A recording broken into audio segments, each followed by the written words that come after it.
Hey everyone, Dr. Frunkey here with a review and final diagnosis on the Kizer Lancer 2. If you watched my unboxing video, you probably recall that this is my very first Kizer ever. I had a few hesitations in buying a Kizer, namely number one, they're made in China. The sort of made in China knife has sort of a historical, negative connotation with it, that it's a gas station knife, that it's cheap, that it's, going to have blade play, and the lock bar isn't going to work, and it's going to rust, or it's going to not flip well. But boy, oh boy, have these Chinese companies really been just upping their game, and Kizer has just been nothing but impressive. I've been seeing them evolve over the last few years, but there haven't been any knives that just spoke to me until I saw this one. I would say just before this, the Ursa Minor, that was a collaboration or exclusive over at Carmel Cutlery, was really one step just below where I really wanted to be. I think it was a little bit too slab-sided for me with that gray on gray look, but the blue hardware was nice. Then they had that pivot that's also on this that's just a little bit not special enough, but we'll talk about that later. But this knife just spoke to me. Now, this is the Lancer 2. It is a collaboration between Ray Laconico and Michael Vagnino, two very awesome custom knife makers. They made LV knives, they made custom versions of the Lancer, they made mid-tech versions of the Lancer, and then they gave the design to Kizer that has executed it in this way. And it's just short story, it's awesome. If you caught the video, I also had one on the Michael Vagnino V-Locks 2.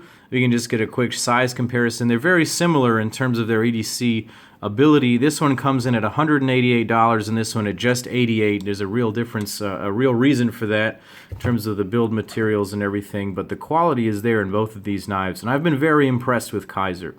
So let's break this knife down anatomically and understand it a little bit more. At the front here, we've got a 3.375-inch blade of CPM S35VN. I'm a huge fan of S35VN. It's easy to sharpen, it's very corrosion resistant, and I really like that. Now, Kizer has sort of caused themselves a bit of a headache in giving this a bead blasted finish. Bead blasting on a blade does two things that kind of annoy me. The first one is it shows wear really easily. So I have been babying this knife a little bit. I haven't really put it through anything tough because I don't want it to mar up the blade. Secondarily, doing a bead blasted finish on any type of a steel opens up some mini pockets that can really aid in corrosion of a blade. Now, S35VN is very corrosion resistant, so it's unlikely to happen on this blade, but it still is a thing. The overall aesthetic of the blade, though, you cannot argue. It is a gorgeous blade. It is just beautiful with that harpoon swedge up top, the beautiful hollow grind leading to that wonderful recurve blade there.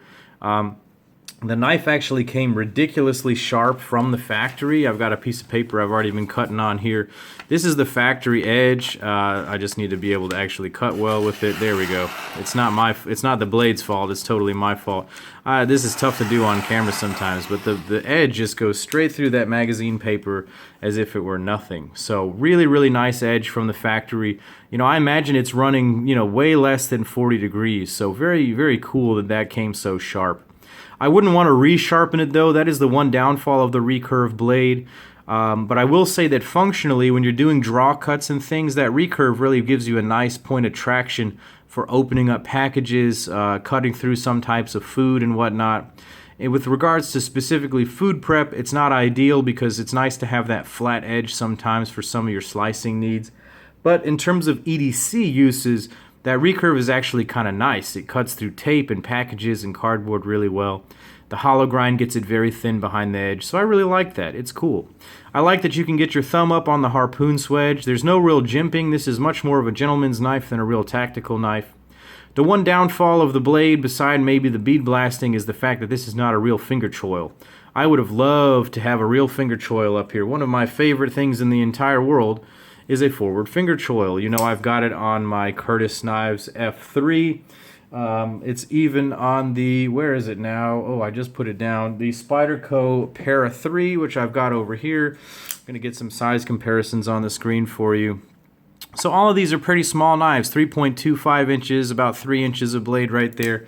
So it's a nice small knife, good for EDC, but I do wish that I could have gotten that forward finger choil so I could have choked up, gotten my thumb up on that harpoon swedge, and just enjoyed it in that way. Moving back to the pivot, it's got Kizer's ball bearing system, so you know it's going to be smooth. It doesn't just drop shut like a 0452, but it will drop shut with just a little bit of jiggling. It's that perfect amount of resistance that you get in things like zero tolerance ball bearing flippers. Just a wonderful, wonderful action.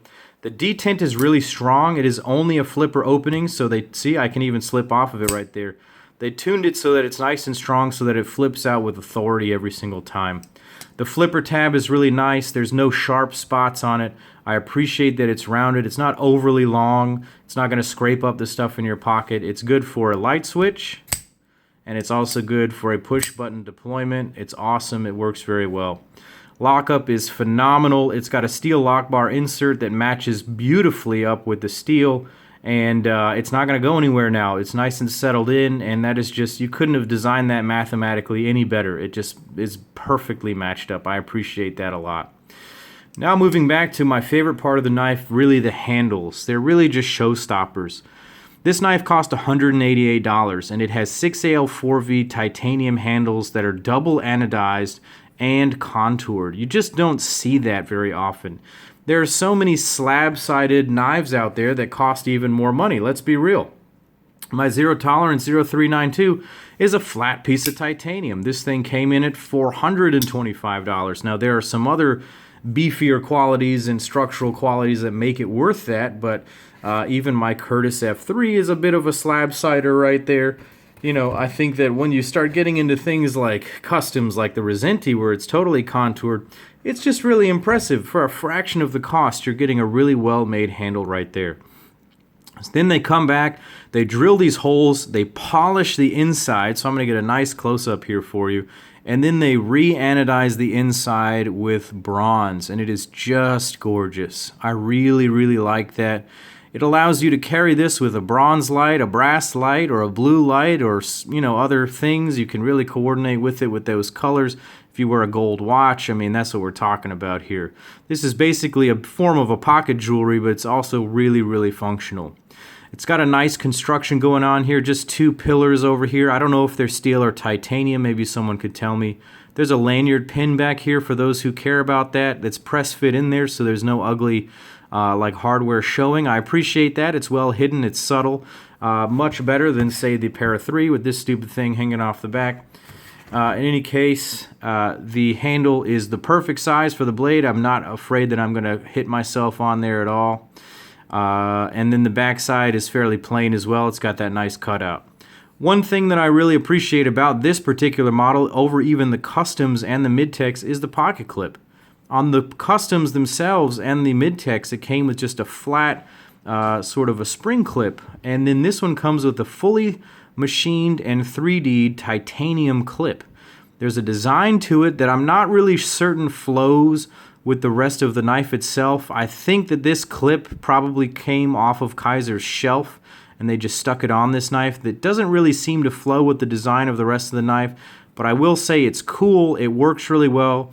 It's got a big enough lip on it right there that you can put it in and out of your pocket with ease, and there's a nice amount of spring so that it's not just impossible to use. So I do appreciate that.